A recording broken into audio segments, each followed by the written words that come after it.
बिस्मिल्लाहिर्रहमानिर्रहीम। अस्सलाम वालेकुम डियर स्टूडेंट्स, उम्मीद है आप सब लोग खैरियत से होंगे। अल्हम्दुलिल्लाह मैं भी बिल्कुल खैरियत से हूँ। And today we are going to start our lecture number 25 which is all about the analysis of public policy. Before this lecture of public policy analysis, in our previous lecture we have discussed the how to of public policy making process, in which we have discussed the 4-stage process of public policy. Before that, just to provide you with a quick reminder, we have discussed the different theories or the models of public policy. Along with that, we had detailed discussion on the different aspects of the definition of public policy. And today, in this particular topic of public policy analysis, we would have been initially collecting an idea about the basic philosophy and the concept of public policy, and then we would have been moving ahead with this particular topic of public policy analysis. As far as a topic of public policy, this particular concept of analysis is concerned, to me it is somehow from among the few most important contents or the topics of public policy. And inshallah, my dear students, I will be putting my maximum effort to make this today's particular lecture very easy for you all to understand, and I'll try to give you some input from the practical aspect, from your own life, from the point of view of the public policy makers, as far as collecting the in-depth understanding of this concept is concerned. So dear students, for this analysis purposes, first of all, I would have been providing you with the definitions of the different authors of this particular subject of public policy.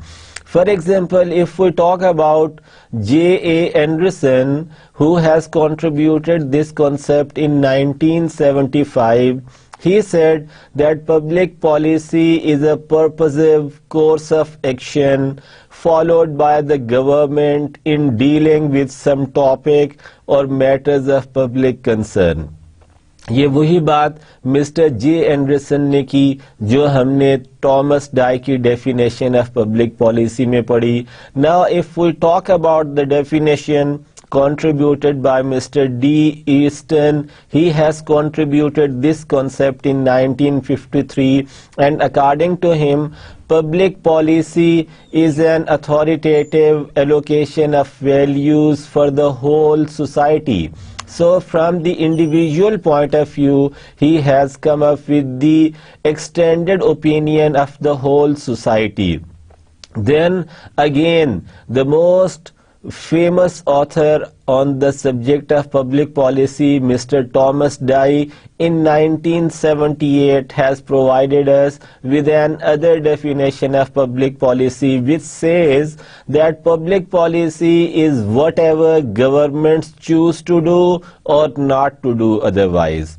Then if we talk about a latest version of definition which was contributed in 1995 by Mr. E.F. Malone and by Mr.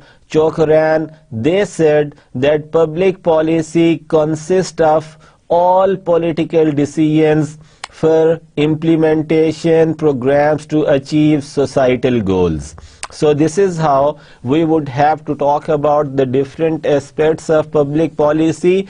And in 1978, Mr. William Jenkins has also contributed one very interesting and important definition of public policy, and he said that public policy as a set of interrelated decisions taken by a political actor or a group of actors concerning the selection of goals and the means of achieving them.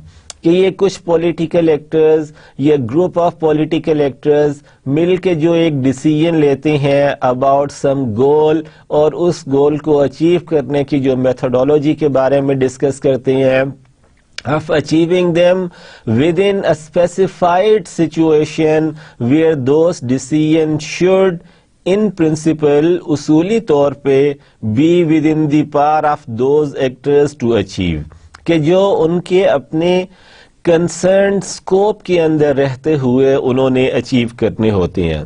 So dear students, public policy typologies have been given here and we would be having some more discussion on them.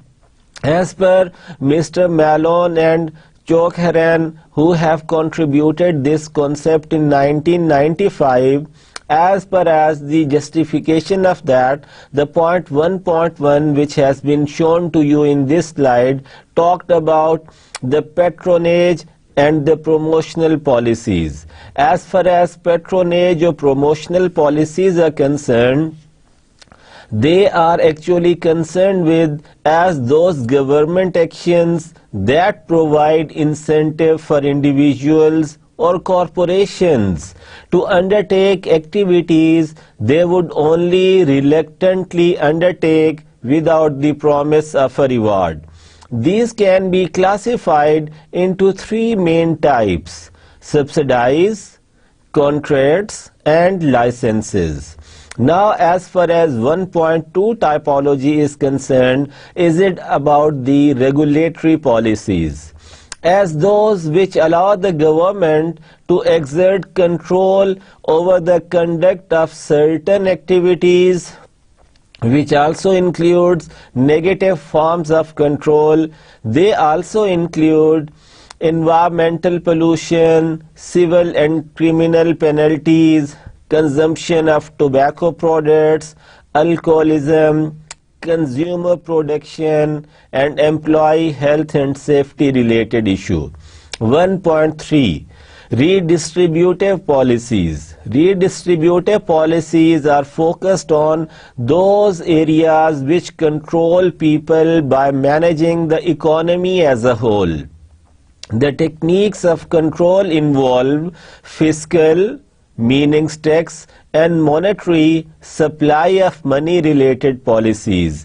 They tend to benefit one group at the expense of other group through the reallocation of wealth, dear students. Now, if we continue our discussion on these typologies, Mr. Lester and Stewart in 2000, following the philosophy of Louis and others, they have given us 2.1 typology of that, in which they have discussed liberal or even conservative policies. Dear students, liberal policies are those policies in which the government is used extensively to bring about social change, usually in the direction of ensuring greater level of social equality, और आप इसको social well-being at larger community level पे भी समझ सकते हैं. Conservative policies generally oppose the use of government to bring about social change, but many approve government actions to preserve the status quo or to promote the favored interest, such as liberals tend to favor a concentration of power in high levels of government. और यहाँ पे मैं आपको ये बात reference के code के तौर पे कोड करता चलूँ कि जब हायर लेवल पे अथॉरिटी कंसंट्रेट कर रही होती है तो हम बिजनेस की स्टडीज में ऐसे ऑर्गेनाइजेशन के स्ट्रक्चर को सेंट्रलाइज्ड स्ट्रक्चर ऑर्गेनाइजेशन कहते हैं. Whatever conservative tend to favor the decentralization of power and authority. So यहाँ पे इस हमने 2.1 में लिबरल और कंजर्वेटिव्स के हवाले से पॉलिसी के ओपिनियन में डिफरेंस को डिस्कस किया. Now if we talk about 2.2 which justifies substantive or procedural policies, and they are related to those substantive policies which are concerned with the governmental actions to deal with substantive problems such as highway constructions, environmental protection, payment of welfare benefits, and procedural policies are those that relate to how something is going to be done or going to be performed, or who is going to take action, such as the Administrative Procedure Act of 194G, dear students.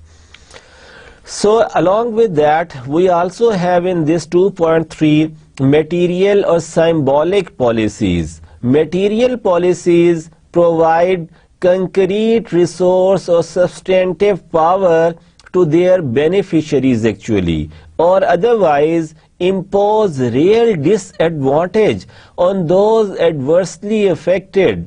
For example, welfare payments and housing subsidies, and along with that, if we talk about the symbolic policies always appeal more to cherished values than to tangible benefits actually, such as national holidays that honor patriotism and concerning the flag, etc. Now dear students, in 2.4 we have this collective or private goods policies. Collective goods policies are those benefits that cannot be given to someone but denied to other. Given to someone and denied to other, such as national defense and public safety. And private goods policies are those goods that may be divided into units and for which consumers can be charged, such as for food, for trash collection, or even home security, etc. Dear students, why government requires to intervene in all those policy areas? Because when society desires health care and a plan of clean environment for everyone, why does the free market not provide it actually? Do you believe that the free market has proven a superb device for efficient life-producing goods and services? And along with that, what do you say when efforts to relieve market imperfections by public policy will also be flawed? Government need to intervene in such situation. And other situation which I could present to you all, do you agree when others argue that government may be the only actor that can improve market efficiency or later or alter economic and social cost, risks and income distribution in a possible positive manner or in a possible positive way actually?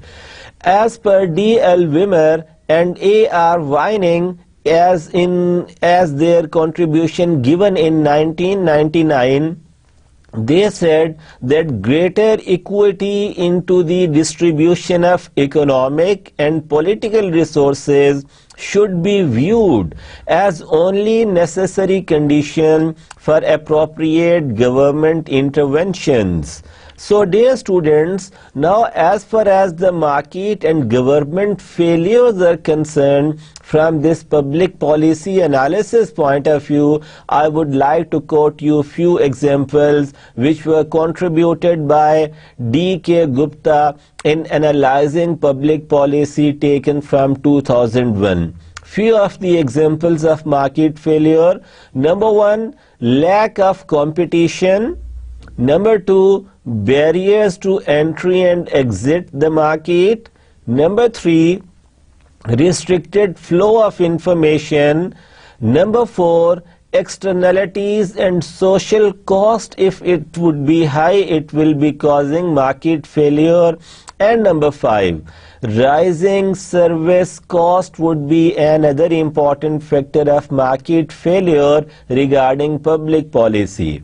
Now if we talk about the government failures, number 1, which has been shown to you all in this particular slide, is given here in the form of inability to define social welfare. Actually, whenever government remained unable or unable in defining that who would be the responsible for social well-being, this would be serving as a major factor into the failure of public policy at government level. Number 2, limits to democracy and the paradox of voting would be another factor of the government failure from public policy point of view. Dear students, number 3 is about the inability to define the marginal benefits and cost of public goods. And number 4 is regarding the political constraints. Number 5 is about the cultural constraints, which would be serving as a major cause of the government failure in this public policy scenario. Number 6 is institutional constraints. Number 7 are given as the legal constraints and limitations. Number 8 is all about knowledge constraints. Number 9 is about the analytical constraints aspects, and number 10 is given in the form of the poor timing of policies. If you would have been really want to make one of your policy be implemented after the formulation successfully from government level, you have to bring into the integration of the timing of the policy into your serious consideration too. Otherwise it might have been facing the failure from government level.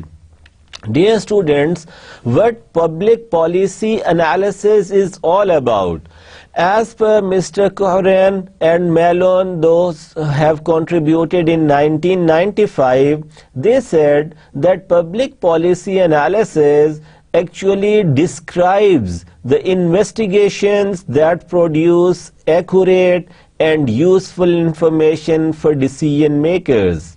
And as per Mr. Dunn, who has contributed his understanding in 1981 about public policy analysis, he said, policy analysis is an applied social science discipline which uses multiple methods of inquiry and arguments to produce and transform policy relevant information that may be utilized in political setting to resolve policy problems. Now if we discuss the concept contributed by Mr. Jenkins and Smith in 1999 as far as their ideology about public policy analysis is concerned, they said that policy analysis is a set of techniques and criteria with which to evaluate public policy options and select among them. For the rationalization, the development and implementation of public policy, and as the means to greater efficiency and equity in allocation of public resources actually. So this is another important consideration regarding that. Dear students, as far as the characteristics of a good public policy analysis is concerned, few of the characteristics has been contributed by H. Laswell in 1971. We would be having a little discussion on all those characteristics. Number 1 characteristics as far as public policy analysis is concerned, that it must be and should be preferably multi-methods. Number two, it must be not only multi-methods, it must be multidisciplinary public policy analysis too. If you really would like to declare it as an excellent public policy analysis, then it must be focused on the problem focused. Number four, concerned to map the contextuality of the policy process actually. Policy options and policy outcomes. Number five, whose goal is to integrate the knowledge into an overreaching discipline to analyze public choices and decision making and thereby contribute to the democratization of the society. So dear students, if we continue our discussion on the public policy analysis, here we would have been discussing some of the components contributed by Mr. Parsons in 1997. As per his contribution, based on the meta-analysis about which he said, it is concerned with the understanding the idea that the analysis of public policy proceeds by employing metaphors, by describing something in terms of something else actually, as devices to explore the unknown. And as far as the meso-analysis is concerned, is a middle range or bridging level of analysis which is focused on the linkage between the definition of problems and the setting of agendas and decision making and implementation process. As far as decision analysis from this policy analysis point of view is concerned, dear students, analysis of decision making process and analysis in and for decision making, who gets what and how. And if we talk about the delivery analysis, it is the analysis of implementation, evaluation, and finally change and impact. Two main concerns as far as this policy analysis is concerned is all about positive and normative analysis, which were contributed by Cohen and Malone in 1995. Dear students, as far as positive analysis and normative analysis, we would have been discussing few of their characteristics in this particular slide. From positive analysis point of view, the number one aspect which has been given here talks about a concern with understanding how the policy process works actually. And number two, from this positive analysis is the strives to understand public policy as it is given. Number three, endeavors to explain how various social and political forces would change the policy. Number four, tries to pursue truth through the process of testing hypotheses by measuring them against the standard of real world experiences. Number five of this positive analysis talks about, usually deals with assertion of cause and effect. If the Indonesian government raises interest rates, then consumers will borrow less. This statement may be tested by setting up an experiment within a state. The results may confirm or refute the statement actually. Now dear students, if we talk about the normative analysis, initially it will provide us with an insight in the form of number one, that normative analysis is directed towards studying what public policy ought to be to improve the general welfare. And number two, that normative analysis deals with the statements involving value judgment about what should be For example, the cost of healthcare in Indonesia, if it is too high, this statement cannot be confirmed by referring to data actually. Whatever the cost is too high or is appropriate is based on a given criterion actually. And dear students, its validity depends upon one's values and ethical views actually. Individuals may agree on the facts of healthcare cost but disagree over their ethical judgments regarding the implication of the cost of healthcare products and the procedures and the measures. Dear students, as far as approaches to public policy analysis are concerned, few approaches were contributed by J.P. Lester and J. Stewart Jr. in 2000, and the type of approach and primary objectives have been discussed here with you all in this particular slide, which I will try to explain to you all. Type of approach, number one is process approach, and the primary objective of the process approach is to examine a part of the policy process actually. Number second type of approach is available in the title of substantive approach, and we could take the primary objective of substantive approach in the form that to examine a substantive area actually. Number three, logical positivist approach. In this, the primary objective remains to examine the causes and consequences of policy using scientific methods actually.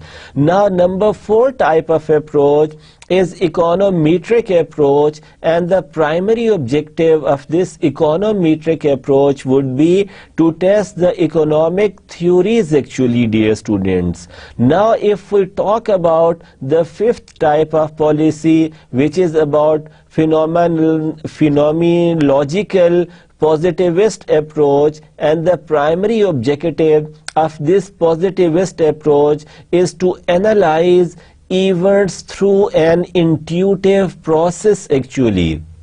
Type number 6 of approach is participatory approach, which is a very good approach, and the primary objective of this participatory approach is to examine the role of multiple actors in policy making. And if we talk about the type of approach given at number 7, that is normative approach, and the primary objective of the normative approach is to prescribe policy to decision makers or to others. Number 8 is ideological approach. The primary objective of this ideological approach, dear student, is to analyze from a liberal or conservative point of view. At number 9, we used to have this historical approach, and the primary objective of the historical approach remains the examination of policy over time. Now, approaches to policy analysis, which were also contributed by M.J. Dubnix and B.A. Bardess in 1983, have been given here, and I have given them the headings of type of policy analyst. Public policy problem has been discussed in that. Then the motivations heading is there. Again, along with the motivation, we are having the heading of approach regarding that, and relevant training has been discussed here. Number 1 type of policy analyst is of scientist, and public policy problem in it is theoretic, and motivation for that is search for theory, regulations or truth, and the approach used here is scientific methods or objective or pure analytical approach, and the relevant training required for this is the basic research methods. Canons of social science research would be used here. Now, if the type of policy analyst would be the professional one, public policy problem here would be design, Motivation for it would be the improvement of policy and policy making process. Approach which will be used here in this professionalism would be the utilization of knowledge and strategic opinions and the relevant training about strategic cost and benefit analysis, queuing, simulations and decision analysis would be required. And the type of policy analysis from the political point of view, the public policy problem would be value maximization. Reason or motivation behind it would be the advocacy of policy positions. The approach would be used here will be rhetoric one, and relevant training would be required in the form of gathering useful evidence and effective presentation. As far as administrative type of policy analyst is concerned, the problem which would be faced here regarding application, motivation here would be effective and efficient policy implementation. Approach would be strategic and managerial, and the relevant training in this area would be required as in the name of strategic, same as for the professionalism. Now, as far as the type of policy analyst at personal level is concerned, public policy problem would be contention here. Motivation for this would be the concern for policy impacts on personal life. Approach would be mixed here, and the relevant training would be required here regarding use of many models and techniques from other approaches. It would be comparatively less sophisticated. Dear students, now we are having few models of public policy analysis. Number one model was contributed by K.E. Portney in 1987. It discussed in the form of its 1.1 aspect the policy making process. It justifies that public policy not as a product of government, but it is a product of political process. Number one, it happens here that problem formulation would be there, then policy formulation will take place. At number 3, policy adoption would be entering into the picture, then policy implementation, and finally policy evaluation would be taking its place in this particular spectrum. Now, at 1.2, the causes and consequences of public policies.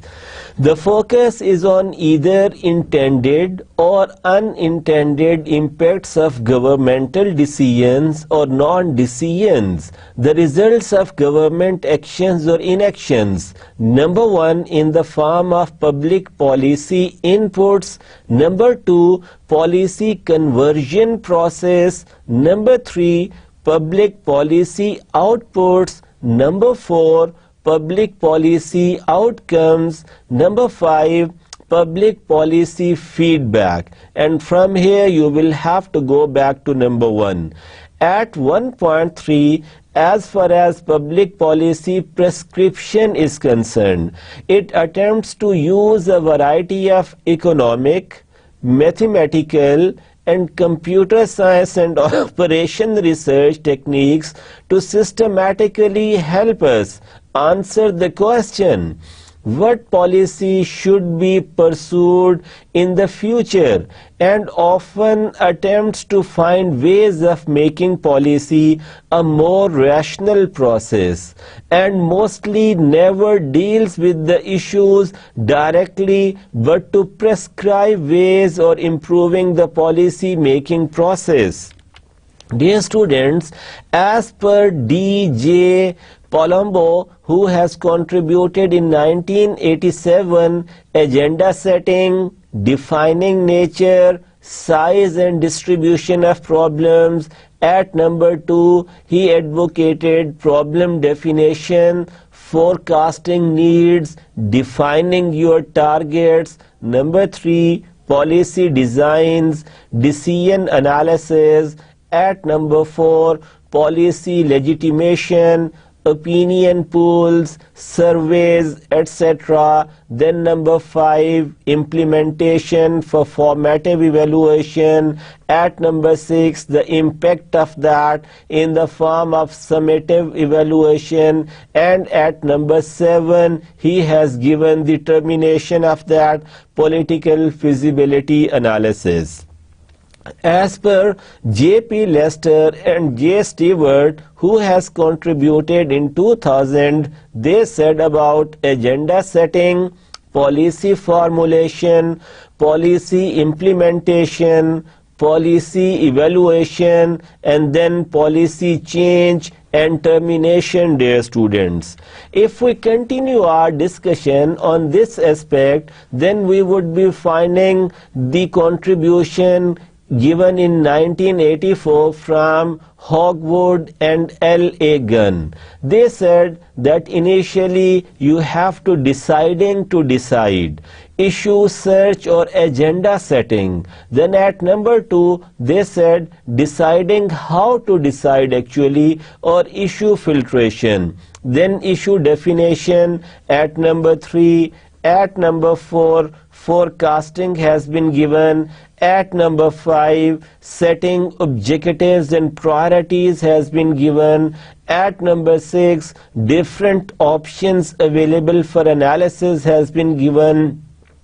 And on the basis of that analysis, at number 7, policy implementation, monitoring and control will enter into the picture.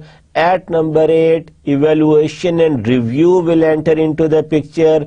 And at number 9, policy maintenance, succession or termination would be the most concerned area in this public policy 1984 L.A. Gunn model of analysis. Now, if we talk about the public policy analysis approach of J.A. Anderson, who was contributed this in 1971, he said the most important first stage or step would be the problems and agendas, then policy formulation, then policy adoption at number 3 level, then at 4, policy implementation has been given, and finally at number 5, after implementation, he has talked about the policy evaluation.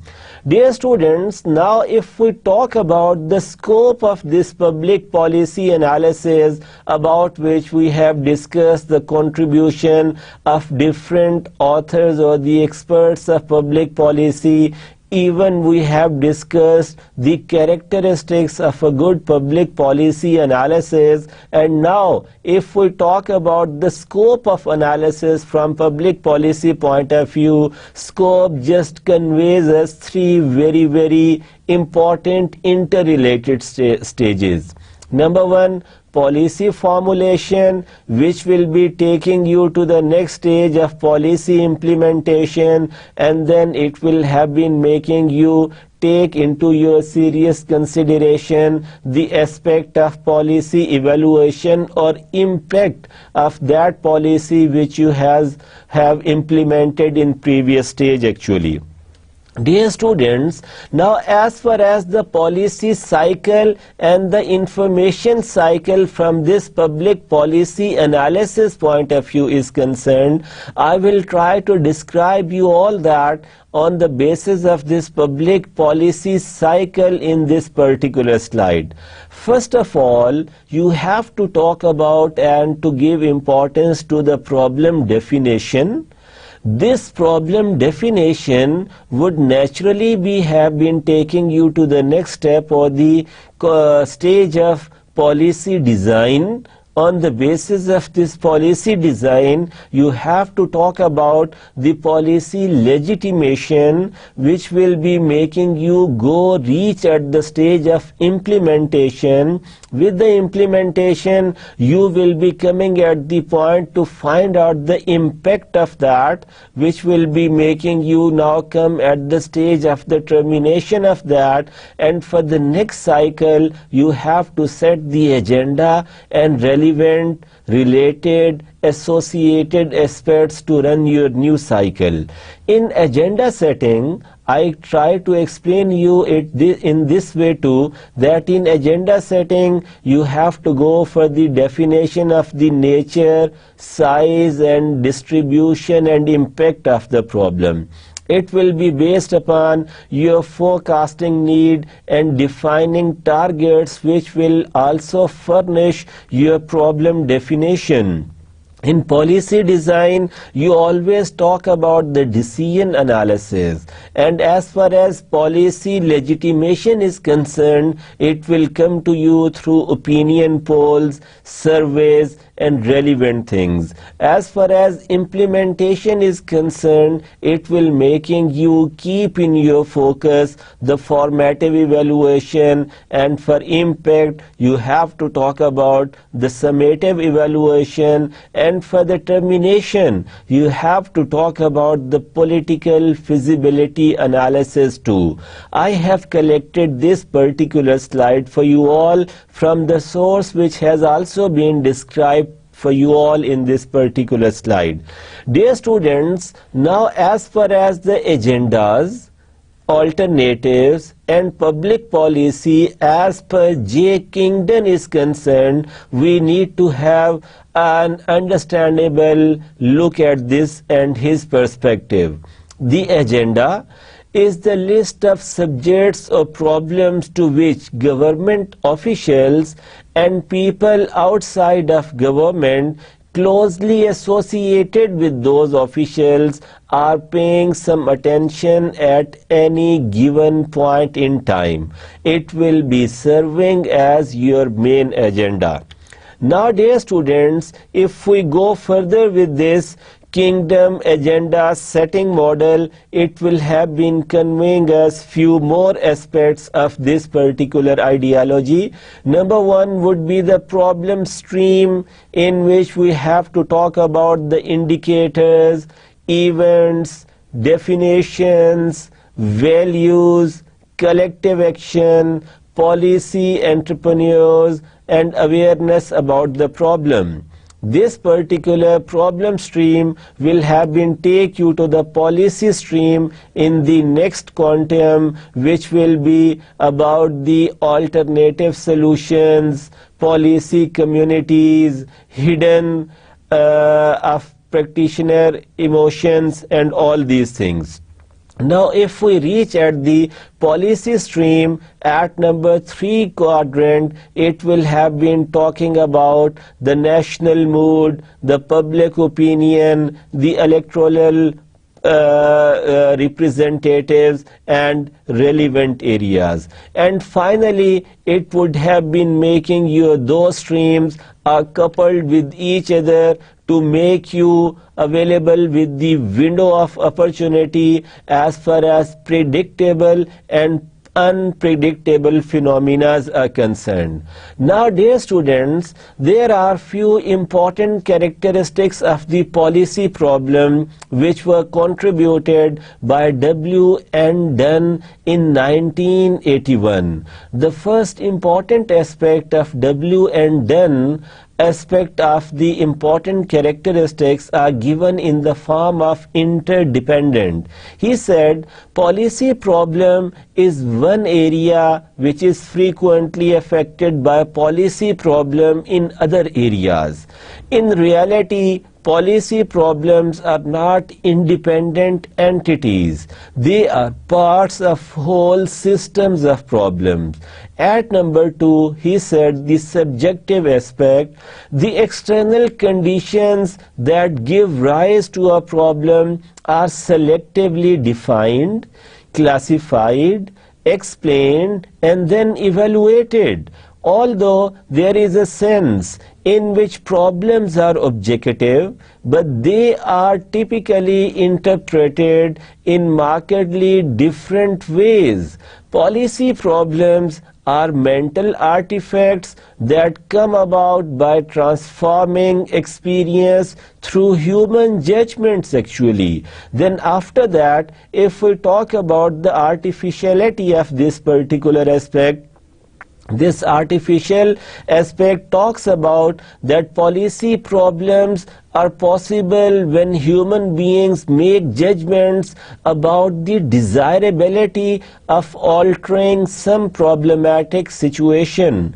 Policy problems are products of subjective human judgment and also come to be accepted as legitimate definitions of objective social conditions and are therefore socially constructed, maintained, and then over the year of time be changed. Now, as far as the fourth aspect of dynamism is concerned, there are many different solutions for a given problem, and it is applicable to all areas of life, dear students. It is not only limited to our public policy aspect or the aspect which government actions are meant to solve the problem of the citizens of their communities.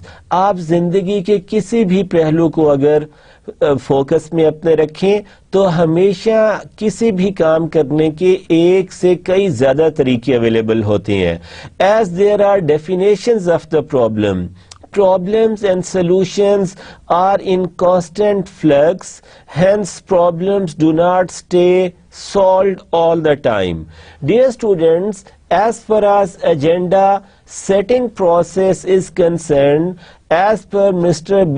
Birkeland, who has contributed this in 2006, he said agenda setting must contain following few aspects in it. Number one, agenda setting is the process by which problems and alternative solutions gain or lose public and elite attention. Then he said, group competition to set the agenda is fierce because no society or political institutions have the capacity to address all possible alternatives to all possible problems all the time that arises all the time or at any one point in time in their life. And next he said, group must therefore fight to earn their issues places among all the other issues, sharing the limited space, or to prepare for the time when a crisis makes their issue more likely to occupy a more prominent on the agenda. My dear students, an agenda is a collection of problems, understanding of the causes of those problems, symbols, solutions, and other elements of public problems that come to the attention of members of the public and their governmental officials. If we continue our discussion from this point to our next particular stage, it would be an issue attention cycle, which is also called IACs, which was contributed by Mr. Anthony Downs in 1972. At number 1, he said, go for the pre-problem aspect of the understanding. It will make you reach at the number 2 point, which is alarm discovery, euphoric enthusiasm. From this number 2, you will be going towards the number 3 of this particular cycle, where you would be realizing cost of a significant progress in this cycle. After this step number 3, you will be going towards step number 4, which is all about the gradual decline of public interest, which would be making you reach at the post-problem stage. You have started from pre-problem stage and you have reached in post-problem stage of this particular cycle. Now there would be different levels of agenda, and as per Mr. Birkeland, who has contributed this in 2006, there would be agenda at universe level, at systematic agendas, institutional agendas, and decision agendas, actually shown to you all in this particular slide. Dear students, the expansion and the control of agenda would also be an interesting element for you all, and which has been shown to you all in this particular slide.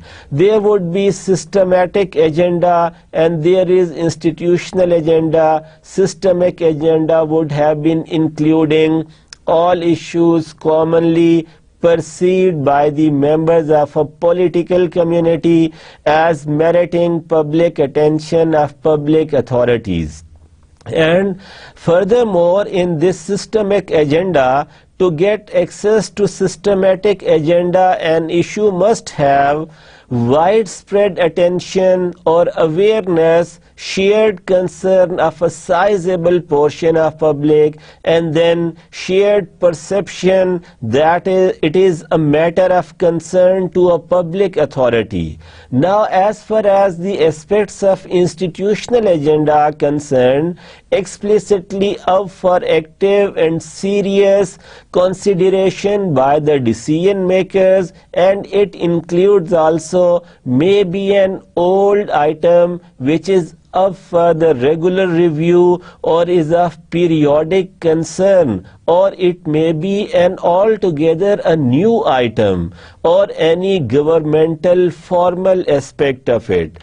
Dear students, now if we go ahead from that particular point a little more ahead, it will have been providing us in this public policy analysis with the aspect of policy arena. In this policy arena, we have to talk about from values to policy making arena. For example, the arena would have been telling you the administrative process, and number one would be here in this administrative process the competency and the capacity issues, then decision and action issues based on the values. And if we talk about the judicial process, it would be providing you with few restraints and few performance based on their values. And if we talk about the legislative process, it would be the review investigation based and enactment on the basis of their values. And then from political process point of view, it would be about the pressures and the support value system. So it will be finally developing your policy making arena, dear students. From this point in time to our next particular step is about the discussion on few policy instruments. We have given different 4 components of the policy instruments contributed by Mr. Lineberry, Mr. Edwards and Mr. Hood. Organizational units are given at number 1 in the form of bureaucratic structure in an organization. Then at number 2 we have standardized operating procedure SOPs about disposition and authority. Then at number 3 it is given coordination and communication. As per Edwards, it is communication, and as per Hood, nodality. And if we go and talk about number 4, which is the allocation of resources, as per Mr. Edward, it is all about resources, and as per Hood, it is about the treasury of that particular organization. Dear students, if we continue our discussion on this public policy analysis at further step, we would be finding the metaphor of implementation failure, the causes of the metaphor of implementation failure, machine metaphor, results of poor chain of command, problems with structure and the roles. And if we talk about the domination metaphor, results of labor and management conflicts. The next one is the psychic metaphor, which is the result of subconsciousness forces, group thinking, ego defenses, then repressed sexual instincts would be the cause of the failure here. Then organism metaphor includes results of human relation or the environment. And if we talk about the autopoietic metaphor, it it is the result of a self-referencing system. Then brain metaphors are also given here, which are the results of poor information flows or learning problems. Then if we talk about the cultural metaphors, it is the result of the culture of the organization. And if we finally talk about the power metaphor, it is the result of power in and around the implementation process actually. And dear students, these are the major metaphor of implementation failure which would be causing hindrance in your efficient and successful implementation, and which will ultimately be ending into the failure of the implementation of the policy.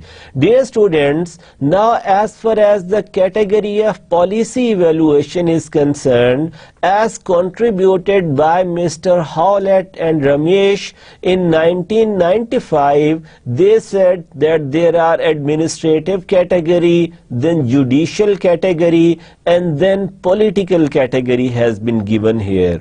In administrative category, it is evaluating managerial performance and budgeting systems.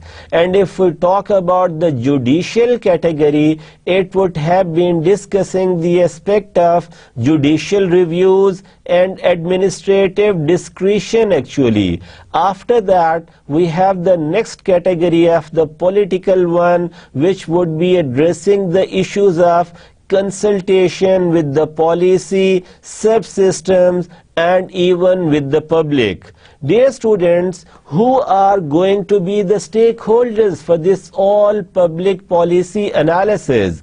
As I might have told you this something before, that policy has always been focused on some problem faced by the common people, and to overcome that particular issue, government used to take some action or to actually stop them from taking some action for the stakeholders. So a stakeholder is any person, group, or institution that has an interest in a development activity, project, or program. This definition includes both intended beneficiaries and even intermediaries, winners or losers, and those who would be involved or even excluded from decision-making process. Dear students, stakeholders can be divided into two main types: primary stakeholders and secondary stakeholders. As far as the primary stakeholders are concerned, they would be those who are ultimately affected, that is, who expect to benefit from or be adversely affected by the interventions. Those with higher power and interest actually will always be your primary stakeholders. And if we talk about the secondary stakeholders, they are those with intermediary role, those with high interest but with low power, or high power but with low interest otherwise. So key stakeholders are also given here, are those individuals or groups of individuals who can significantly influence the project, both at primary and secondary stakeholder level, which may become the key stakeholders as far as the nature of one policy or project is concerned.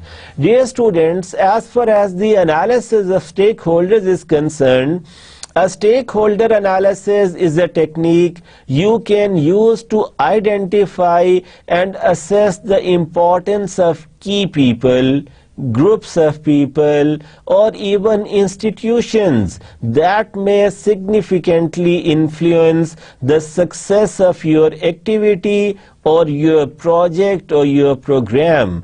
And as far as the stakeholder analysis is concerned, we are having another concept for this analysis of stakeholders, which is a methodology used to facilitate institutional and policy reforms process by accounting for and often incorporating the needs of those who have a stake or concern or an interest in the reforms under consideration at that particular point in time. Why do we need to use this stakeholder analysis? This stakeholder analysis aims to identify and define the characteristics of key stakeholders, identify people, groups, institutions that will influence your initiative. And at number 2, assess the manner in which they might affect or be affected by the programmed or project outcome. Anticipate the kind of influence, positive or negative, these groups will have on your initiative. At number 3, understand the relations between stakeholders, including an assessment of the real or potential conflicts of interest and expectations between the stakeholders. And at number 4, we are having assess the capacity of different stakeholders to participate, develop strategies to get the most effective support possible for your initiative, and reduce any obstacles to the successful implementation of your program, dear students. This is why the stakeholder analysis is very, very important. From this point in time, now we are having a stakeholder analysis matrix which would be providing you at one length stakeholders, then stakeholders' interest in the project, then assessment of impact, and then potential strategies for obtaining support or reducing the obstacles. It is all about discussing benefits and change and keeping informed, and it is a self-explanatory matrix as far as stakeholders analysis is concerned. Dear students, that same stakeholders analysis would have been described a little further in the form of stakeholder typology, which is the definition of stakeholders, expectant stakeholders, then dominant stakeholders, then dangerous stakeholders, then dependent stakeholders, and latent stakeholders are there, which include dormant and discretionary and demanding stakeholders as per this particular slide. With this, Alhamdulillah, we have completed our today's topic of the performance of the public policy analysis. Dear student, this was a little technical and somehow a little boring topic too, because the analysis of any something would not be an easy task, particularly if you have to perform the analysis from public policy point of view. For this analysis, in our today's meeting, we have started our discussion with the definitions contributed by the major experts of public policy area. On the basis of those different definitions, we have reached at the concept after the development of foundation of the understanding of public policy aspects. Well, we have reached at the stage of the performance of public policy analysis. Public policy analysis में क्या क्या चीज़ें involve हैं वो हमने एक एक करके डिस्कस की हैं. फाइनली हमने इसमें ये भी देखा कि कैसे कौन से एस्पेक्ट हैं जो एट द एंड गवर्नमेंट के लेवल पे या मार्केट के लेवल पे पब्लिक पॉलिसी एनालिसिस को मद्देनजर रखते हुए मार्केट फेलियर या गवर्नमेंट फेलियर क्रिएट करते हैं. It is very very important aspect of that कि अगर आप अपनी पब्लिक पॉलिसी की सक्सेसफुल इम्प्लीमेंटेशन चाहते हैं तो आपने उन तमाम इश्यूज को जो गवर्नमेंट फेलियर के मैनर में हमने आज डिस्कस की हैं उनको ओवरकम करना है. पब्लिक पॉलिसी एनालिसिस में स्टेक होल्डर का क्या इंटरेस्ट होता है, उसकी बेसिस पे हमने स्टेक होल्डर का एनालिसिस भी परफॉर्म किया। स्टेक होल्डर्स की कंट्रीब्यूशन बड़ी ही वाइटल, बड़ी ही सिग्निफिकेंट होती है हमारे ओवरऑल पब्लिक पॉलिसी एनालिसिस के प्रोसेस में। ये जो स्टेक होल्डर्स हैं, ये एक इंडिविजुअल हो सकता है, एक ग्रुप ऑफ इंडिविजुअल हो सकता है, जिसका उस पॉलिसी में कुछ इंटरेस्ट हो सकता है, उसे वो इम्प्लीमेंटेशन या फॉर्मुलेशन की स्टेज पे इन्फ्लुएंस कर सकता है। स्टेक होल्डर्स के हवाले से हमने आज दो बुनियादी कैटेगरीज भी डिस्कस की हैं, जिसमें हम स्टेक होल्डर्स को डिस्कस करते हैं। प्राइमरी स्टेक होल्डर्स होते हैं, सेकेंडरी स्टेक होल्डर्स होते हैं, और चाहे आप प्राइमरी स्टेक होल्डर हैं या चाहे आप सेकेंडरी स्टेक होल्डर हैं, आप किसी पर्टिकुलर प्रोजेक्ट या प्रोग्राम में की स्टेक होल्डर का भी लेवल हासिल कर लेते हैं। अगर आपका उस प्रोजेक्ट या उस पर्टिकुलर प्रोग्राम में की इंटरेस्ट है, आप उसमें की इन्फ्लुएंशियल पोजीशन पे हैं। इसी हवाले से इन तीन कैटेगरीज, बुनियादी तौर पे दो कैटेगरीज हैं, और उन दोनों कैटेगरीज की एप्लीकेशन हमें तीसरी कैटेगरी ऑफ स्टेक होल्डर्स दे देती है, यानी कि प्राइमरी स्टेक होल्डर्स और सेकेंडरी स्टेक होल्डर्स। और ये दोनों किसी भी पॉइंट इन टाइम पे उस प्रोजेक्ट या प्रोग्राम को मद्देनजर रखते हुए की स्टेक होल्डर्स हो जाते हैं। इसका भी हमने एनालिसिस किया। इस पे भी हमारी बात हुई कि पब्लिक पॉलिसी एनालिसिस के पॉइंट ऑफ व्यू से की स्टेक होल्डर्स का एनालिसिस भी क्यों जरूरी है। आप सब लोग अपना बहुत सारा ख्याल रखिएगा, मुझे भी अपनी दुआ में हमेशा लाजमी याद रखा करें। नेक्स्ट मुलाकात होने से पहले मैं आपको उस रब्बे कायनात की हिफाजत में छोड़ के जाता हूँ। खुदा हाफिज।